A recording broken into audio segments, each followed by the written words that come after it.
오늘은 이스라엘의 넘어짐을 바라보는 우리의 바른 자세, 이스라엘의 넘어짐을 바라보는 우리의 바른 자세라는 제목으로 하나님의 말씀을 대언하도록 하겠습니다.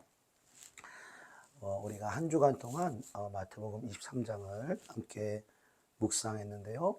이 마태복음 23장의 전체의 말씀은 좁게는 서기관들과 바리새인들의 위선에 대해서, 또 숨겨져 있는 죄악에 대해서 예수님이 드러내는 장면을 우리에게 보여주시고, 또 넓게는 서기관과 바리새인뿐만 아니라 이스라엘 전체에 대하여, 그리고 예수 그리스도를 믿는 모든 사람들에 대해서 하시는 말씀이 바로 마태복음 23장의 말씀인 것입니다.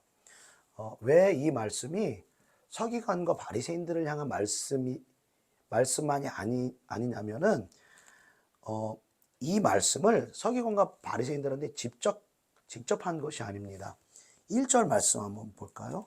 마태복음 23장 1절 말씀 같이 한번 읽어볼게요. 시작.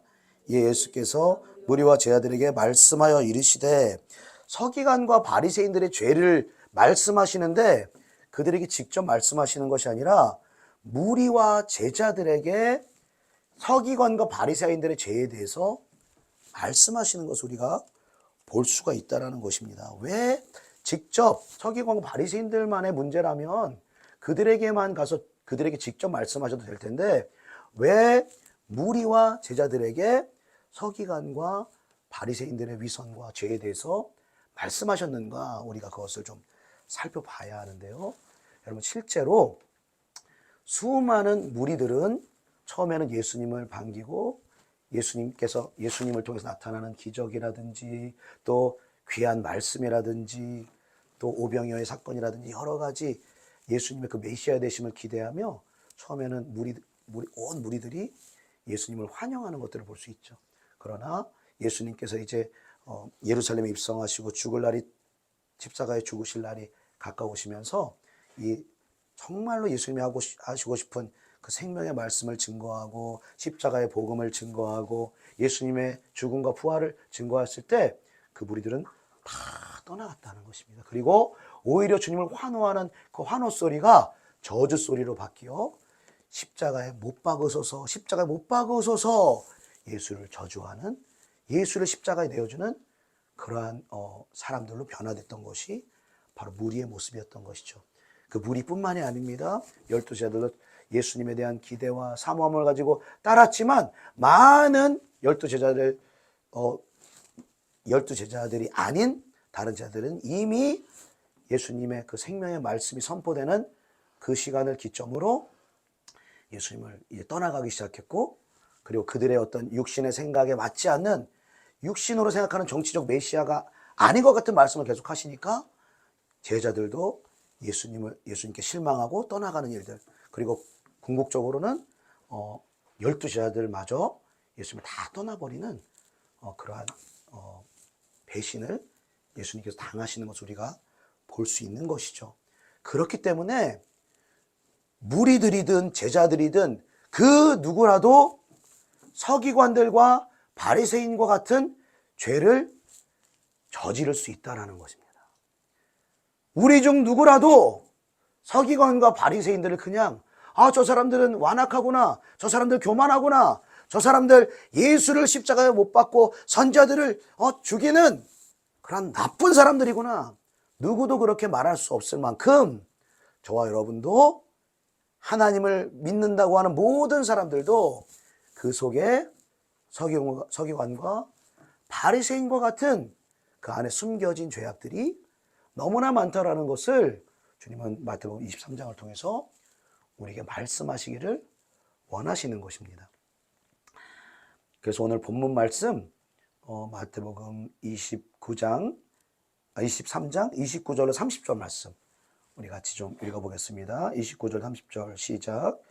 화 있을진저 외식하는 서기관들과 바리새인들이여, 너희는 선자들의 무덤을 만들고 의인들의 비석을 꾸미며 이르되, 만일 우리가 조상 때 있었더라면 우리는 그들의 선자들 피를 흘리는데 참여하지 아니하였으리라 하니.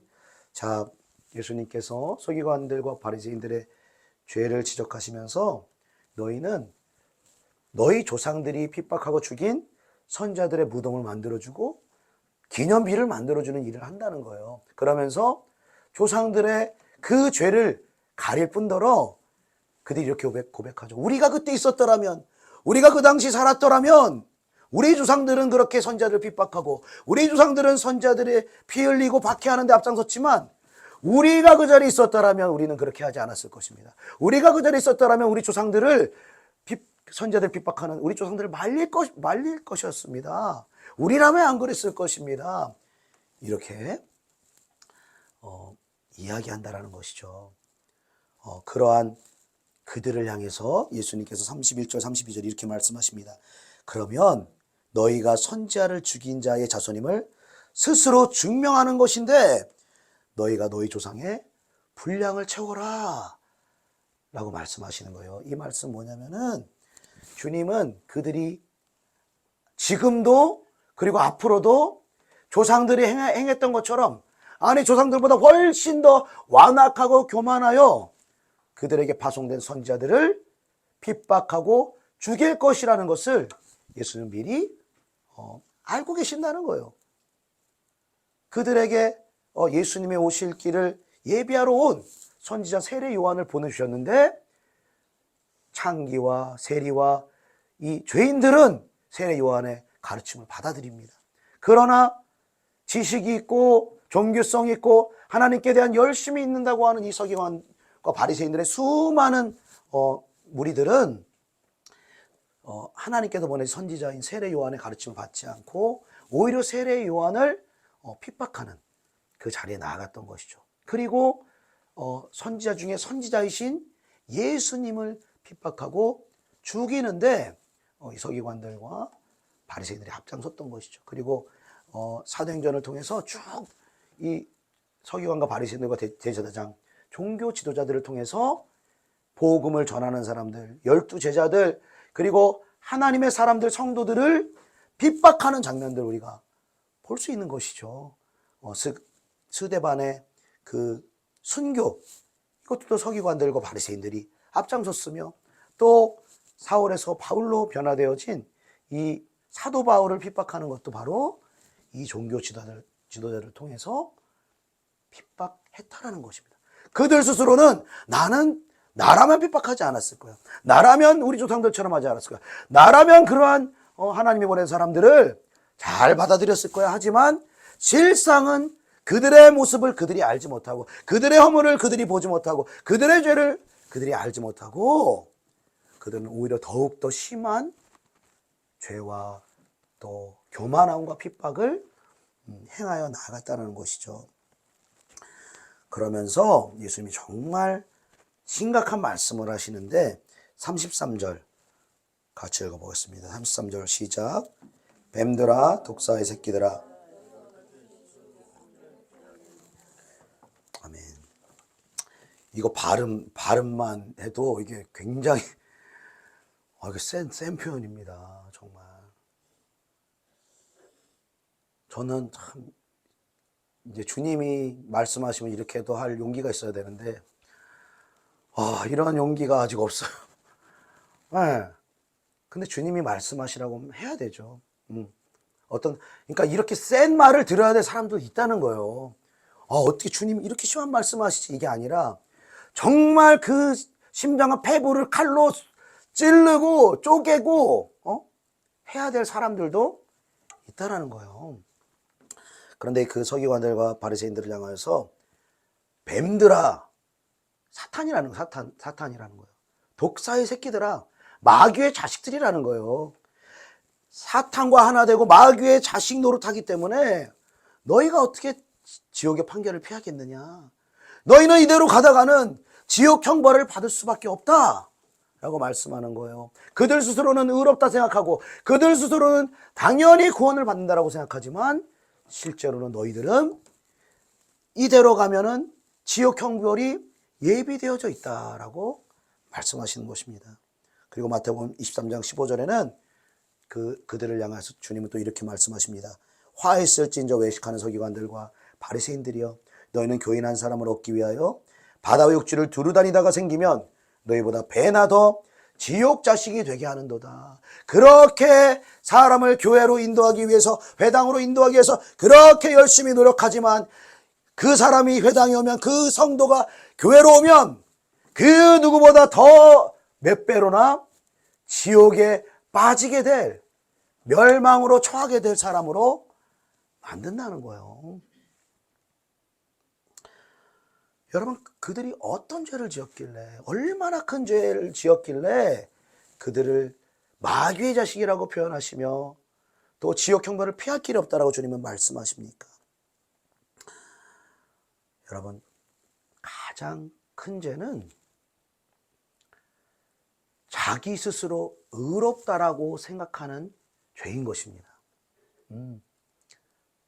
우리 사람이 바라보는 죄와 하나님이 바라보시는 죄가 다르다는 거예요. 사람이 볼 때는 살인한 죄, 간음한 죄, 도둑질한 죄, 이런 죄가 크다고 생각하는데 하나님은 그렇지가 않아요.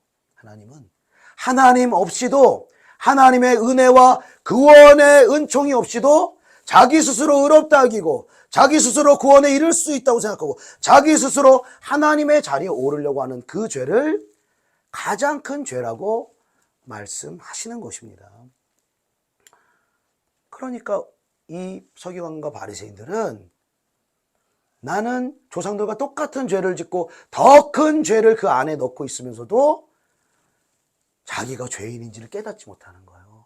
자기에게 구원자가 필요하다는 걸, 그 은혜가 필요하다는 걸 깨닫지 못하는 거예요. 그리고 나는 이렇게 의롭지, 11조도 내지, 봉사도 하지, 기도 생활도 하지, 저 세리와 장기처럼 죄 짓지 않지. 눈이 가려져서 자기의 죄를 보지 못하고 자기의 완고함과 교만함을 보지 못하는 것입니다.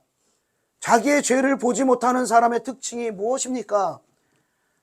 자기는 의롭다고 생각하는 반면 다른 사람들의 죄가 보이기 때문에 다른 사람들에 대하여서 판단의 기준이 높은 거예요.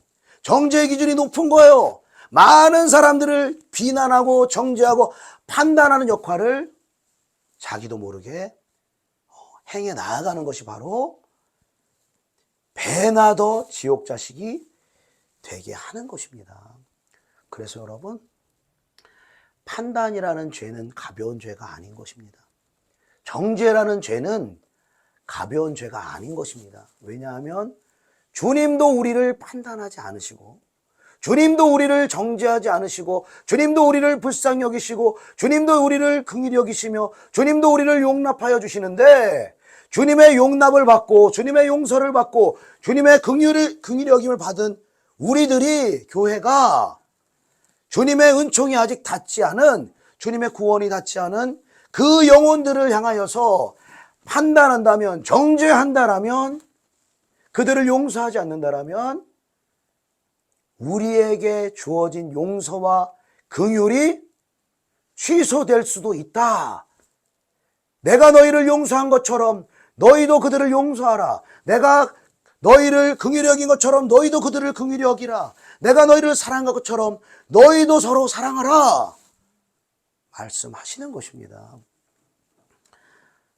그래서 로마서 2장 1절에는 남을 판단하는 사람아, 누구를 막론하고 내가 핑계하지 못할 것은 남을 판단하는 것으로 내가 너를 정죄함이니 판단하는 내가 같은 일을 행함이니라. 우리가요, 각자가 죄를 짓는 어떤 그런 그 특징들이 조금씩 다릅니다. 어떤 간음이라든지 도적질이라든지 또 막 혈기를 부리며 싸운다든지 이런 보여지는 죄를 짓는 사람도 있고, 보여지진 않지만 마음속으로 짓는, 마음속으로 간음하고 마음속으로 살인하고 마음속으로 시기 질투하며 이 마음의 죄를 짓는 사람들도 있는 것이죠. 그런데 마태복음 23장에 이 서기관들과 바리새인들의 죄를 드러내실 때 주님 뭐라고 말씀하시냐? 너네 겉에만 그렇게 회칠한 무덤처럼 겉에만 깨끗한 척 하지 마. 너네 지금 마음이 너무나 죄로 물들어 있어. 너희 마음이 너무나 하나님을 사랑하는 마음이 없어. 너희 마음이 완악하고 교만하고 정말 죄와 판단과 믿음으로 가득해. 그러면서 너희가 봉사하고 그 죄된 마음을 품으면서 하나님을 향한 열심이 있는 거, 그 겉의 열심도 중요하지만 그 마음의 긍휼과 믿음과 사랑이 더 중요해. 주님이 그 마음을 변화시키라고 우리에게 말씀하시는 줄로 믿습니다. 여러분, 죄를요, 우리가 다른 영역에서 짓기도 하는데 너무너무 그 재미있으면서도 너무너무 두렵고 무서운 것이 뭔지 아십니까? 같은 죄를 짓는 사람을 판단한다는 거예요. 예를 한번 들어보겠습니다. 어떤 사람은 하루 종일 TV 보고 게임해요. 그래서 하나님의 일들을 경건생활 순종하는 삶 안 해요. 하루 종일. 근데 어떤 사람은 한 하루에 2시간, 3시간 게임하고 TV 봅니다. 그러면은 2시간, 3시간 게임하고 TV 보는 사람이 하루 종일 하는 것 같은 사람에 대해서 저런 나태한, 저런 중독에 빠진 저런 악한. 그런데 우리 기준에 그렇게 판단하는데요, 하나님은 획일적으로 우리를 평가하지 않으세요. 그 사람의 지금 영적인 성장 과정을 보시고요, 그 사람의 지금 삶의 환경도 보시고요, 그 사람이 얼마나 영적으로 묶여 있는가도 보시고요, 그 사람이 얼마나 지금 하나님의 뜻을 이행해야 되는가, 각자의 그게 그릇이 다 다르단 말이에요. 그러니까 어떤 게 허용되는 사람도 있어요. 하나님이 긍휼히 여기시고 허용하는 사람도 있어요. 어떤 사람은 하루 종일 중독에 빠진 것처럼 해도 하나님 불쌍히 여기고 그 영혼을 위해서 기도할 사람을 붙여주는 사람이 있어요. 그러나 어떤 사람은 2시간, 3시간 세상을 즐기고 게임을 하고, 어떤 사람은 이거를 허용을 안 하시는 사람도 있습니다. 그러면 하루 종일 하는 사람 우리가 어쯧쯧쯧쯧 하지만 하나님 보시 이 사람은 지금 어쩔 수가 없어. 믿음이 연약하고 영적인 결박이 있고 지금 누가 풀어줘야 되는 거. 이 사람은 똑같은 기준으로 정죄할 수가 없는 거예요. 근데 지금 영적인 근력이 있고 지금 하나님의 뜻을 행해 나아가야 되고 경건에 힘써야 되고, 이 사람이 지금 세상을 즐기고 2-3시간 하나님 앞에 못 나간다? 이 사람이 하나님 앞에서 정죄받을 수 있는 것입니다, 여러분. 기도라는 영역도 사실 마찬가지예요. 예를 들어서 제가 물리적으로 아마 우리 성도님들보다 조금은 제가 기도를 더 할 것입니다. 하나님의 은혜로 할 것입니다. 제가 그렇다고 만약에 제가 여러분들보다 기도를 더 많이 한다, 우리 성도님들은 기도도 많이 안 하시고 어떡하, 이렇게 할 수가 없다는 거예요. 이렇게 할 수가 없다. 제가 그렇게 하는 순간 어떻게 되냐, 어떤 정죄 화살이, 어떤 판단의 화살이 저한테 돌아오냐, 지금 제가 해야 되는 분량이 있는 거예요. 우리 성도님들이 하나님 앞에서 해야 될 분량이 있고, 제가 우리 성도님들과 목회자로서 쓰임받기 위해서 기도해야 되는 분량이 있는 거예요. 조금 다른 거예요. 여러분들에게도 이제 저의 연약함이 있기도 하고 종종 고백합니다만, 예배 후에 또 어떤 사람들과 만난 후에 이제 기도를 해야 되는 하나님이 미션을 주셨거든요, 저한테는. 어떤 일정한 시간을 기도하는 걸 떠나서. 근데 이게 참 어려운 거예요. 저 스스로도 이게 쉽지가 않은 거예요. 그래서 할 때도 있지만 못할 때도 있는 거예요. 그래서 예를 들어서 그러면 못했어요. 그럼 어떤 사람한테는 이거는 당연히 죄가 아니게 넘어갈 수 있는 거예요. 그러나 하나님이 저에게 그걸 말씀하셨다면, 그걸 안 하면은 너도 넘어지고 성도들도 넘어진다라고 말씀하셨다면, 그거를 이행을 제가 안 하면 여러분들에게는 그게 죄가 되지 않을지라도 저에겐 죄가 될 수도 있다는 것입니다. 무슨 말인지 아시겠습니까? 이해가 가십니까? 이런 기준이라는 거예요. 내 기준을, 내 어떤 그 절대적인 기준을 따라 어떤 사람들을 그 절대적인 기준 안에 들어와서 내 기준으로 평가하고 판단할 수 없다는 거예요. 하나님이 보는 기준은 다르다는 거예요. 그 영혼을 바라보시고 그 영혼의 입장과 영적 묶임과 또 내가 또 기도에 나아가는 영적 근력, 여러 가지들을 하나님 고려하신다라는 것입니다. 하나님은 이처럼 저와 여러분을 향해서 저와 여러분의 영적인 상황과 성장 단계에 따라서 저와 여러분을 정죄하지 않으시고 판단하지 아니하시고 긍휼히 여기시며 인내하시며 기다리고 계시는데, 계속 하나님의 사람들을 보내서 말씀하시고 독려하시고 격려하시며 해나가길 원하시는데, 여러분이 그렇게 하지 못하는, 혹은 교회 나오지 못하는, 혹은 아예 경건생활 못하는 어떤 사람들을 손가락질하고 비난하고 판단한다면, 우리가 판단하고 손가락질하는 그 손가락질이 바로 나를 향해서 돌아온다는 것입니다. 똑같은 영역에서 정도 차이지, 우리가 다 죄를, 이스라엘 지금 바리새인과 서기관이 했던 거 똑같이 한다는 거예요. 우리 조상들 그랬어? 난 안 그랬을 텐데. 나라면 핍박 안 했을 텐데. 근데 핍박할 뿐만 아니라 예수님까지 십자가에 못 박습니다.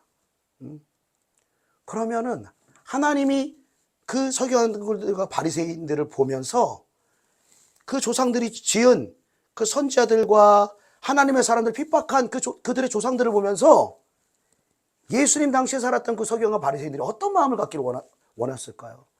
아니, 나라면 아닐 거야. 나는 괜찮을 거야. 나는 의로워. 이게 아니죠. 그들의 조상들의 죄를 보면서, 아, 나도 똑같은 죄가 있구나. 나도 똑같이 하나님의 사람들을 보냈는데 받아들이지 않았구나. 핍박했구나. 정죄했구나. 그 조상들의 죄를 보며 자기 죄를, 자기 내면의 죄를 보고 회개하기를 주님은 원하신 줄로 믿습니다. 그래서 예수님이 그 34절에 그들은 선지자들과 하나님의 사람들을 핍박하지 않을 거라고 확신하고 있는 서기관과 바리새인들에게 이렇게 말씀하시죠. 내가 너에게 선지자들과 지혜 있는 자들과 서기관들을 보내매 너희가 그 중에서 더러는 죽이거나 십자가에 못 박고 그 중에서 더러는 너희 회당에서 채찍질하고 이 동네에서 저 동네로 따라다니며 박해하리라. 너희는 절대 그렇게 하지 않는다고 말하는 너희의 판단과 너희의 그 완고함 가운데 너희는 오히려 더 많은 하나님의 사람들을 죽이고 핍박하는 자리에 서게 될 것이다. 이렇게 말하는 거예요. 여러분, 저와 여러분도요, 영적으로 체험을 하지 못하고 성경적으로 그 믿음과 성경의 그 지식이 계시되어지지 않으면 저와 여러분도 어느 시점까지는 다 하나님의 사람들을 박해하는 사람이었어요. 저도 목사님들 욕 많이 했습니다. 과거에 막 이런 목사님은 저렇다, 저런 목사님은 저렇다. 그게 이제 그 신학생들의 특징이거든. 뭐 자기가 막 대단히 막 뭐 개혁할 수 있는 사람인 것처럼 자기는 대단히 거룩한 사람처럼 막 신학교 1학년 가면 다 막 의기가 충천해가지고 이렇게 돼요. 자기의 죄를 못 보고. 그러니까 한국교회 문제 있다. 막 뭐 영적인 지식도 깨달음도 경험도 너무너무 어린아이 같은 수준인데 어린아이란 걸 못 보는 거예요. 신학교 갔다. 나 전도사다. 그러니까 막 뭐 된 사람처럼 나는 죄. 근데 인밀히 그 안에 들어가 보세요. 저뿐만 아니라 많은 사역자 똑같은 죄인입니다, 여러분. 약간 똑같은 죄인이에요. 기도와 성령 충만함과 말씀의 이 DNA가 새겨지지 않으면 누구라도 여러분 죄에서 승리할 자가 없는 것입니다. 우리 여러분 주영관계 오셔서 처음 해보신 게 많으실 거예요. 부르짖는 기도도 처음 해봤지. 막 방언으로 막 강하게 기도하는 거 여러분 처음 해보셨죠. 막 어두명이 떠나가면서 어떤 현상들이 나타나는 거 여러분 처음 경험해 보신 게 많을 거예요. 또 이스라엘에 대한 얘기 막 또 처음 들어보신 영역도 있을 거예요. 이게 여러분 지금 주영광교에서는 거의 모든 가르침과 사역들은 정통이라고 여겨져 있는 보수 신학으로 보면 뭐 이상한 거를 가르치고 있는 거 지금 이상한 걸 가르치고 있다고요. 그리고 우리가 그 영적인 눈이 떠지기 전에는 그 전에 이런 거를 여러분들에게 나눴다면 이런 거만 방언 이렇게 하세요. 영적 전쟁 하세요. 그랬다면 야, 윤 목사 이상한 데 빠졌구나. 응? 막 이상한 신비 영역에 빠졌구나. 그럴 수밖에 없는 거예요. 왜? 영적 체험이나 하나님 말씀으로 신학이 분별이 돼야지. 신학이라는 것도 그 한 시대에 하나님의 그 필요에 따라서 하나님의 사람들을 사용하신 거지, 그게 전부가 아니라는 거예요. 근데 그 신학 안에 어떤 그 교리로 교단을 만들기 때문에 그 교단의 가르침이 다가 아닌데 그게 다라고 여기는 사람들이 생기는 거예요. 아, 우리 교단이 가르침이 다야. 뭐 개혁신앙이 최고야. 칼빈주의가 최고야. 이 보수신앙이 최고야. 뭐 이러면서. 여러분, 우리는 어떤 칼빈주의라든지 어떤 뭐 개혁신학에다가 우리가 그거를 맞추는 게 아니라 하나님의 말씀을 평생 동안 우리가 알아가면서 정말 하나님의 뜻이 무엇인지, 신학을 어떻게 분별해야 되는지, 성경적이고 이 시대에 필요한 것이면 신학을 취하고 신학을 받아들이고 그 교리를, 그 교회의 전통을 받아들이는 거예요. 근데 성경적이지 않고 이 시대에 성령이 쓰시는 흐름이 아니다? 그럼 과감하게 그것을 내려놓을 수가 있어야 되는 거예요. 저는 그게 이해가 안 되는 것이, 너는 왜 통합인데 통합편에 서지 않냐? 너는 왜 합동인데 합동편에 서지 않나? 편이라는 거 없어요, 여러분. 하나님 앞에서는 편이라는 거 없어요. 이스라엘 편도 들지 마세요. 이거 좀 왜곡되면 좀 오해할 수도 있는데, 이스라엘 편을 든다고 또 이게 하나님의 어떤 질서나 중심을 떠나서 막 이스라엘로 또 이렇게 되는 경향성이 있는 거예요. 사람들은 다. 응? 왜 우리가 이스라엘 편에 서야 됩니까? 하나님이 이스라엘에다 그 언약을 두셨기 때문에 하나님 편에 서는 것이 곧 이스라엘 편에 서는 거예요. 근데 하나님을 빼고 막 이스라엘만 좋아하고 이스라엘만, 그럼 또 곁길로 나아가는 것도, 바른 진리 가운데로 나아가다가 또 마귀는 곁길로 나아가게 하는 거예요. 바른 칼빈주의라든지 이 개혁신학 좋죠. 너무 귀한 전통이 있죠. 그걸 다 부인하라는 게 아니에요. 좋은 거 수용하고 받아들이고 배우되 그게 다가 아니라는 거예요. 성령의 역사와 이 오순절의 이 성령의 이 초자연적인 역사들은 1800년대 후반부터 나타났어요. 응? 개혁신학을 외치던 1500년대, 1600년대, 1700년대에는 성령이 강권적으로 역사하는 뭐 방언이라든지 신유라든지 기적이라든지 없었어요. 안 나타났어요. 근데 신학에는 없지만 성경에는 있어요. 그럼 여러분 뭘 취해야 돼요? 성경을 취해야 되는 거예요. 성경의 귀신을 쫓아내라. 근데 보수 신학에서 보니까 귀신을 왜 쫓아내? 귀신이 어디 있어?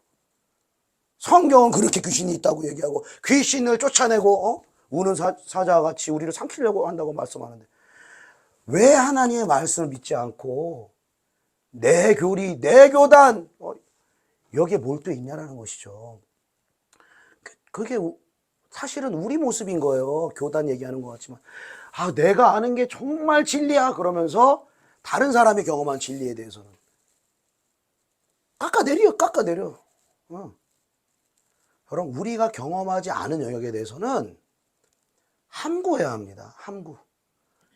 우리가 가만히 있으면 중간이라도 간다는 말이 있는 것처럼 가만히 있어야 돼요, 그냥. 그리고 그 한두 가지만 아는 사람이 막 열 뻗쳐서 막 얘기하는 거예요. 막 책 한 권만 읽은 사람이 제일 무섭다잖아요. 막 그 책이 다 안 줄 알고. 여러분, 우리 마음이 좀 넓어져야 될 줄로 믿습니다. 좌우를 나누는 개념도 여러분, 넓은 마음을 가지셔야 돼요. 우리가 뭐 우를 지지하고 자유민주주의를 지지하고 이게 다가 아닙니다, 여러분. 하나님의 관점에서 그러면 다른 진영에 있는 사람들을 어떻게 바라보길 원하시는가, 어떻게 대해야 되는가, 여기까지 가야 되는 거예요. 근데 막 너네 그것도 모르냐, 잘못됐다, 막 속에서 막 열뻗치고, 그건 마귀 역사가 일어나는 거예요. 벌써 바르게 아는 거라고 생각하는 그걸 통해서 마음에서 어두움은 역사하는 거예요. 판단하게 해서, 정죄하게 해서 똑같이 만드는 거예요. 그래서 우리가 바른 영적인 지식이 필요한 거예요. 호세아서에 보니까 내 백성이 지식이 없으므로 망하는다 이렇게 되는 거예요. 가장 무서운 게 여러분 영적인 무지라는 거예요. 영적인 무지. 영적으로 내가 알지 못하고 깨닫지 못하고 경험하지 못하기 때문에 하나님의 사람들을 비방합니다. 지금도. 성령의 역사가 나타나면 이단이라고 합니다. 귀신이 쫓겨나가면 신비주의라고 합니다. 근데 그렇게 말하는 사람들이 그거를 그렇게 하나님의 사람들을 핍박하고 정죄하는 자리에 서는 것을 여러분 알까요? 모를까요? 몰라요. 모릅니다. 저와 여러분도 영적으로 열어진 만큼만 하나님의 사람들을 판단하지 않을 수가 있는 거예요. 그래서 겸손하게 우리가 아는 것이 부분이라는 것을 깨닫고 우리가 모르는 영역에 대해서는 겸손하게 하나님을 바라보며 주님을 오늘도 내일도 말씀과 기도로 알아가야 할 줄로 믿습니다.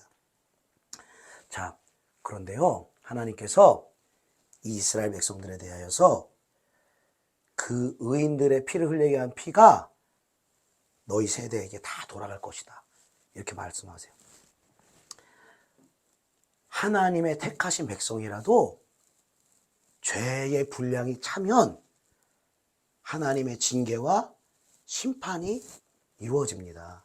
조상들의 분량을 채우라는 말이 뭐예요? 예수님이 그 죄를 지을 텐데, 선자들과 하나님의 사람들, 이 이스라엘 백성들이 핍박할 텐데, 그 죄가 다 차지 않으면 하나님도 이 나라를 징계할 수가 없는 거예요. AD 70년에 멸망하잖아요, 이스라엘 나라가. 왜 멸망합니까? 그냥 멸망하는 게 아니에요. 죄가 찼기 때문에 멸망한 거예요. 여러분, 아브라함에게, 우리 지난 수요일 날 나눴지만, 아브라함에게, 그 창세기 15장에서 그 하나님과 아브라함이 이제 쪼갠 고기 사이로 서로 같이 지나가야 되는데 아브라함을 잠재우시고 하나님 혼자 지나가세요. 횃불 가운데 혼자 지나가시는데 그러면서 하신 약속이 뭐냐면은 네 자손이 외국에 가서 400년 동안 객이됐다가 4대 만에 이 땅 가나안 땅으로 돌아올 건데 왜 4대 만에 돌아오냐면 아직 아모리 족속이 죄가 차지 않았다. 즉 이 가나안 땅에 있는 이 죄인들의 죄가 차지 않았기 때문에 합법적으로 너희들이 이 땅의 주인이 되려면, 들어오려면 그들의 죄가 차야지 내가 그들을 심판하는 도구로 사용할 수 있다. 이 말인 거예요. 그럼 하나님이 죄가 차면 선택받지 못한 이방인들, 죄인들만 심판하시느냐? 그렇지가 않아요. 하나님은 택하신 자들 편? 하나님은 없어요. 그런 게 아니에요. 하나님은 공의로 다스리세요. 공의로. 하나님이 택한 사람일지라도, 하나님이 택한 민족일지라도 죄가 가득 차면 그 백성이 심판받도록, 죄에 대한 징계를 받도록 하시는 것이 하나님의 공의라는 거예요. 그럼 이스라엘이 이렇게 넘어져서 열방 가운데로 흩어짐을 받고 고난을 당합니다. 그럼 그런 이스라엘을 바라보면서 우리는 어떤 마음의 자세를 갖기를 원하실까? 택함받은 이스라엘 백성도 저렇게 하나님의 언약의 말씀을 지키지 않고 불순종하고 죄가 쌓이면 예수를 내가 믿더라도 교회에 다니고 봉사하더라도 나도 죄가 쌓이면 죄의 결과 저렇게 심판받겠구나. 나도 저렇게 징계받겠구나. 나도 이스라엘과 똑같은 죄인이구나. 이걸 깨닫기를 원하시는 거예요. 이스라엘의 그 넘어짐을 통해서 우리가 넘어지지 않기를 바라시는 거예요. 그렇게 내 안의 죄를 깨닫고 회개하기를 원하시는데 많은 이 교회들, 특히 이 교회사의 역사를 보면 어떻게 했나? 이스라엘의 넘어짐을 통해서 자기의 죄를 보고 회개하는 것이 아니라 이스라엘은 예수를 십자가에 넘겨준 민족이야. 예수를 못 받은 민족이야. 그러니까 저렇게 버림받아 마땅해. 그리고 이제 하나님은 이스라엘을 버렸기 때문에 우리 교회를 새로운 영적 이스라엘로 택하신 거야. 그리고 이스라엘을 버림받았다라고 여기 가르친 거예요. 교회 역사가 그래요. 그래서 구약의 뿌리가 다 지워진 거예요. 왜 구약에 다 이스라엘에 대한 약속이거든요. 그걸 교회로 대체를 하자니, 교회로 구약에 나온 이스라엘에 대한 단어만 나오면 교회로 대체하는 것을, 그 신학을 대체 신학이라고 말합니다. 이제 수요일 날 자세히 나눌 텐데, 교회 역사를 통해서 이스라엘이라는 단어만 나오면 교회로 바꾸니까 때로는 은혜도 되고 때로는 나를 도와주신 하나님 이렇게 보여지지만, 많은 부분은 구약 성경이 풀어지지가 않아요. 여러분들 뭐 저에게도 한 번씩 볼멘 소리로 하시는 게, 이사야 막 이러면서, 이사야, 예언서 이사야를 시작으로 해서 대예언서, 소예언서가요, 이스라엘을 빼버리면 도무지 이해가 안 됩니다. 도무지 해석이 안 돼요. 그걸 나에게만 주는 축복으로 받을 수가 없어요. 왜? 죄다 그 내용이 두 가지 뭐냐?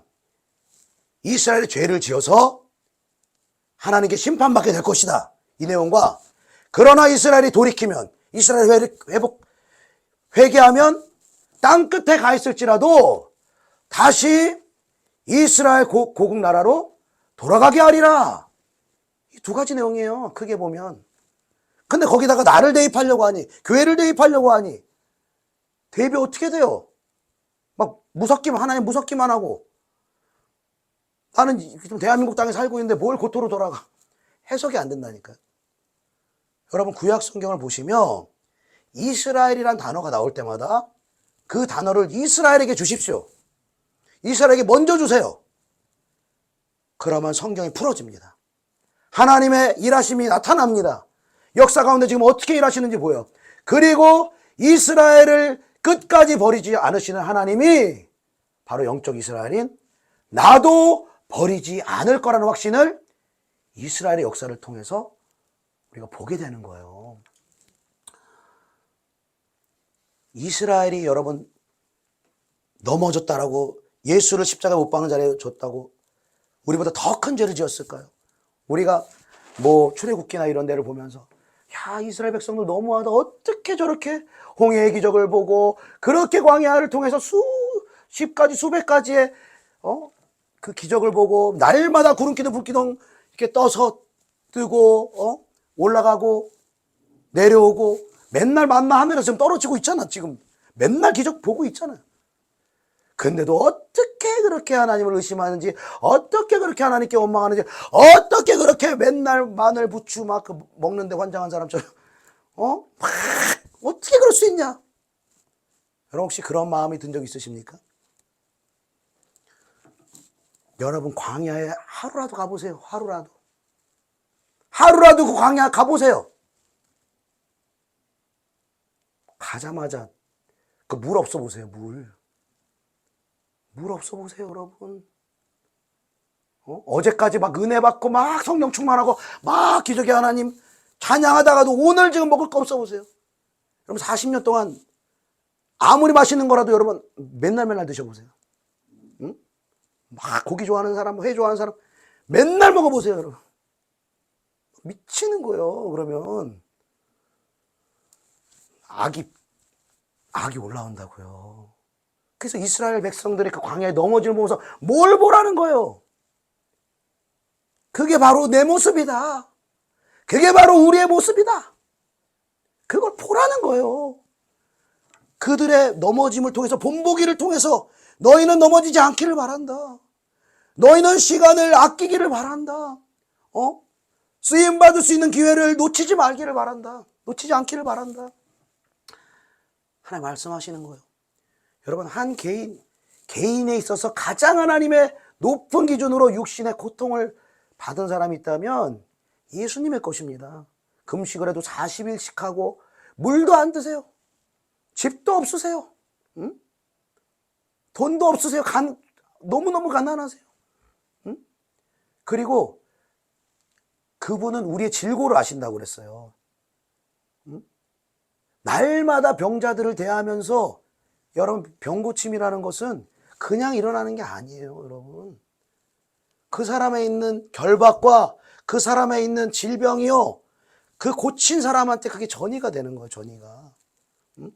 그래서 예수님이 왜 산에 가셔서 그렇게 그 피곤하고 졸림에도 불구하고 기도를 할 수밖에 없었는가? 그렇게 수많은 사람들의 질고를 예수님 직접 받아내시는 거예요. 받아내시면서 고통을 겪으시면서 그 병자들의 질병을 풀어주시는 거예요. 우리 인간들에게는 예수님에게 하신 그 알조한 그 기준을 적용을 안 하세요, 하나님이. 아브라함한테도 독자 이삭 바쳐라. 아브라함 입장에서 힘들었겠죠. 하나님 왜 그러지? 근데 결국에는 바치려고 했지만 죽이게 했어요, 안 했어요? 안 하세요, 죽이게. 거기까지 안 가신다고. 그런데 하나님은 당신의 외아들을 우리를 대신해서 죄의 심판에 제물이 되게 하시는 거예요. 당신은 하나님으로서 이 땅에 인간의 몸을 입고 오셨는데 저와 여러분을 대신해서 실제로 죽으시는 일들을 경험하시는 거예요. 한 개인으로서는 예수님이 그렇게 우리가 예수를 따르는 가운데 가장 그 큰 고난을 예수님이 받으시고 우리는 그것보다는 조금 덜한 십자가를 질 수 있도록 하신다는 거예요. 여러분, 한 개인으로 예수님이 가장 큰 고난을 받으셨다면 한 나라와 한 민족으로서 여러분 가장 큰 고난을 받은 민족이 어디일 것 같습니까? 이스라엘인 거예요, 여러분. 그들이 죄가 많아서가 아니에요, 여러분. 우리와 똑같아요. 그 죄성이 똑같아요. 아니, 우리가 어쩌면 죄가 더 많을 수도 있어요. 왠지 아십니까? 그들은 본보기가 없어. 그냥 어디로 가야 되는지 모르고 그냥 가라 그래요. 설명도 안 해주세요. 이 광야 생활 왜 해야 되는지 말도 안 해주세요. 그냥 가라는 거예요. 기적을 보여주시고 은혜를 주시면서 가게 하시는 거예요. 그리고 가고 봤더니 이런 의미가 있었더라. 나중에 하게 하시는 거예요. 근데 우리한테는 다 가르쳐 주세요. 왜 가야 되는지, 어떤 의미가 있는지, 이스라엘의 실패와 성공을 통해서 너희들에게 어떠한 일들이 있을 것인지 다 가르쳐 주세요. 가르쳐 주시는데도 안 가요. 그렇게 가기를 원치 않아요. 그러면 여러분, 누가 죄가 많은 것입니까? 그 죄의 경중을 우리가 따질 수가 없어요. 우리가 이스라엘을 판단할 자격이 없다는 거예요.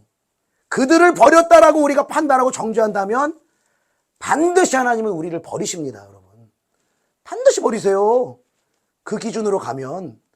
근데 그들의 죄에도 불구하고 그 이스라엘의 완악함에도 불구하고 하나님의 언약에 신실하신 그분의 약속으로 말미암아 그들을 다시 회복시키시겠다고 하시는 거예요.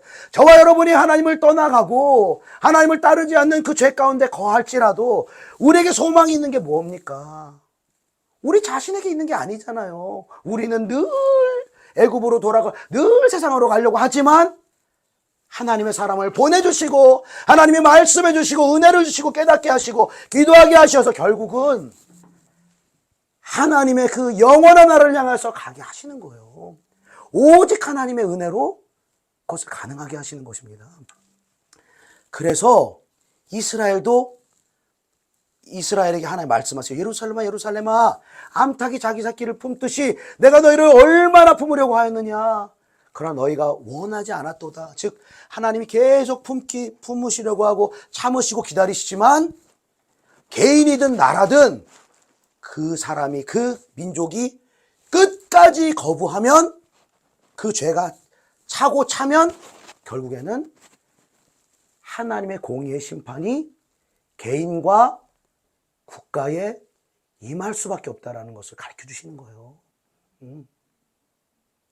그리고 우리에게 말씀하시는 것은 너희가 끝까지 가지 마라. 그렇게 끝까지 구덩이를 파지 마라. 우리에게 가르쳐 주시는 거예요.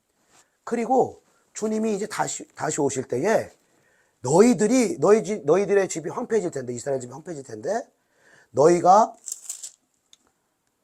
이제부터 너희는 찬송을 하다 주의 이름으로 오시는 이유 할 때까지 나를 보지 못하리라.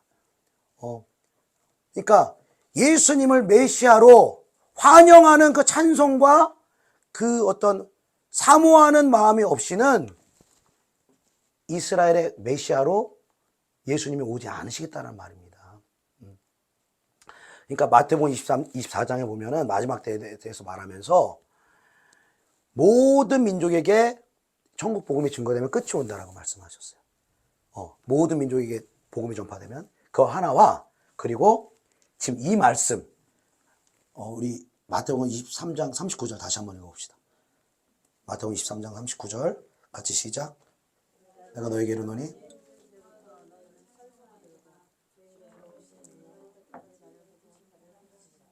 아멘. 이 말씀이 너무너무 중요한 말씀입니다.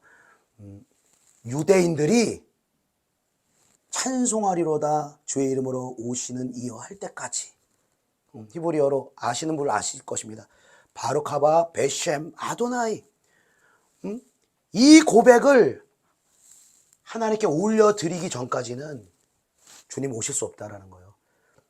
그러니까 유대인들이 회복되지 않고는 주님이 오실 수가 없어요. 이방인들이 충만한 수가 회복되어지고 유대인들이 바룩하바 베셈 아도나이 집단적으로 주님을 기다리고 주님을 사모하고 주님을 맞이하고 원하는 그때가 올 때까지 예수님은 다시 올 수 없다라고 말씀하시는 거예요. 사랑하는 여러분, 우리에게도 마찬가지인 것입니다. 주님은요, 그분을 환영하고 그분을 초청하고 그분을 간절히 원하는 사람들, 그 사람들에게 오십니다. 근데 주님을 내가 원하지 않아요. 주님이 별로 필요하지가 않아요. 영적인 게 별로 사모가 되지 않아요. 그러면 주님은 우리에게 올 수가 없어요. 큰 은혜와 영광으로 올 수가 없어요. 아주 작은 보슬비 같은 그런 은혜로는 오실 수 있지만 큰 은혜로 오실 수가 없어요. 왜? 우리 마음이 그분을 환영하고 있지 않기 때문에, 그분을 왕으로서 우리가 초청하고 있지 않기 때문에 올 수가 없는 거예요. 처음에 예루살렘 성에 주님이 입성하실 때에 종려나무를 가지고 옷을 깔고 나귀를 타고 예수님이 그 예루살렘으로 왕으로 입성하실 때 모든 유대인들이 환호했습니다. 똑같이 환호했어요. 찬송하리로 호산나, 찬송하리로다 주의 이름으로 오시는 이요 바룩하바 베셈 아도나이, 그렇게 환영했다고요. 환영을 하던 그 인파가 나중엔 돌아서서 예수를 핍박하는 자리로 나아갔다고. 우리가 그렇게 되지 않으리란 법이 없다는 거예요. 그거를 경계하라는 거예요. 선줄로 생각한 자는 넘어질까 조심하라는 것입니다. 사랑하는 여러분, 이스라엘의 역사를 보며 이스라엘의 넘어짐과 이스라엘의 성공과 일어남을 보시며 여러분의 삶을 다시 한번 하나님 앞에서 더 조명할 수 있는 저와 여러분에게 축복합니다. 우리의 인생은요, 내가 계획한 대로 되는 게 아니에요. 내가 열심히 한다고만 되는 게 아닙니다, 여러분. 우리의 이 땅의 삶과 영원한 삶은 하나님의 말씀대로 되는 줄로 믿습니다. 내가 하나님의 말씀, 그 약속의 말씀을 따르면 다윗과 같이, 솔로몬과 같이, 이스라엘이 성공했을 때와 같이 하나님이 역사하시는 삶, 하나님께 쓰임받는 삶을 사는 거예요. 그러나 내가 하나님의 약속의 말씀을 받고도 그 말씀을 지키지 않고 죄 가운데 머물러 있으면 더 죄가 깊어져서 그 죄를 회개하지 않고 완고한 마음으로 그 죄가 쌓이면 우리가 거듭난 하나님의 자녀일지라도 우리 이 땅에서 그 죄로 말미암아 징계와 심판을 피할 수가 없다는 것입니다. 사랑하는 여러분, 주님을 간절히 사모하고 원할 수 있는 저와 여러분 되기를 축복합니다. 그리고 이스라엘의 넘어짐을 보며 여러분 성경을 보실 때 여러분, 이게 왜 우리가 은혜가 많으냐면은 내 얘기로 지금 못 봐서 그러는 거야. 내 얘기로. 여기다가 실명으로 여러분 이름을 써가지고 하나님이 이거 보게 하셨다. 그럼 어떻게 보겠어요? 내 문제네, 이거 내 문제네? 나 이렇게 안 살면 안 되네? 이렇게 살면 축복받네? 내 걸로 받으면 그렇게 되는 거예요. 근데 이스라엘에게 말씀하신 하나님이 그렇게 역사하신다면, 영적인 이스라엘로 그 이스라엘 안으로 우리가 들어가게 하셨다면, 이스라엘에게 말씀하신 것이 바로 여러분에게 말씀하시는 거예요. 할렐루야. 내 이름을 거기다 넣어도 되는 거예요. 이스라엘을 지워버리지만 않는다면 이스라엘 지워버리고 내 이름을 넣는 게 문제라는 거예요. 교회에 대해 잘못이었다는 거예요. 근데 이스라엘을 지우지 말고 먼저 이스라엘에게 1차 독자에게 그 말씀을 주고 그 이스라엘에게 행하시는 그 하나님을 보면서 하나님은 나에게도 이렇게 행하시는 분이시구나. 그렇게 하나님을 믿고 섬기라는 것입니다. 그런 관점으로 여러분 성경을 보실 때에 이 하나님의 말씀이 여러분의 삶 가운데 반드시 응하는 거예요. 행하는 대로, 이거는 행하는 대로 응하는 거예요. 구원과 상관없는 거예요. 행하면 하나님의 신실한 언약대로 축복을 받습니다. 행하지 않고 계속 불순종하면 하나님의 신실한 언약의 말씀대로 저주와 사망이 우리 삶 가운데 이르게 되는 것입니다. 그 주님을 우리 날마다 사모함으로 나아갑시다. 날마다 찬송하리로다. 주의 이름으로 오시는 이요 주님 어서 오시옵소서. 유대인의 왕으로 이 땅 가운데 오실 주님, 이스라엘에 있는 영혼들의 그 10년 가운데 메시아를 기다리는 마음, 예수를 메시아로 환영하고 믿을 수 있는 마음을 그들에게 허락하여 주시옵소서. 날마다 유대인을 축복하며 우리에게 오실 그 주님을 간절히 기다리며 사모할 수 있는 저와 여러분의 삶이 되시기를 예수님의 이름으로 축복합니다.